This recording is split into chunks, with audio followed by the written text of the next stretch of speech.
सुधारित राष्ट्रीय निवृत्ती वेतन योजनेसह अन्य मागण्यांसाठी राज्य सरकारी कर्मचारी आणि शिक्षकांनी जिल्हाधिकारी कार्यालयासमोर जोरदार निदर्शने केली. तसेच सुधारित पेन्शन योजनेचा तात्काळ आदेश निघाला नाही आणि त्याची अंमलबजावणी झाली नाही तर तीव्र आंदोलन छेडण्याचा इशाराही दिलाय. राज्य सरकारी कर्मचारी संघटनेचे अध्यक्ष जालिंदर महाडिक, डीजी मुलानी, विभागीय सरचिटणीस पी.एन. काळे यांच्या नेतृत्वाखालील शिष्टमंडळाने जिल्हाधिकारी कार्यालयातील तहसीलदार लीना खरात यांना मागण्यांचे निवेदन दिले.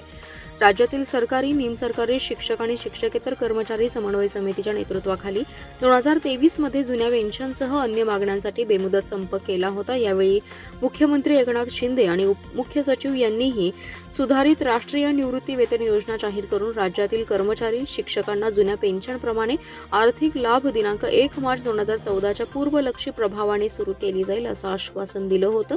पेन्शनसह अन्य मागण्यांबाबत शासनाकडून कोणताही ठोस आदेश काढला नाही. निर्णायक चर्चा करून ठोस निर्णय घेतले जातील असं आश्वासन आपण दिलं होतं, परंतु आजपर्यंत सुधारित पेन्शन योजनेची अधिसूचना आणि शासन निर्णय झालेला नाही.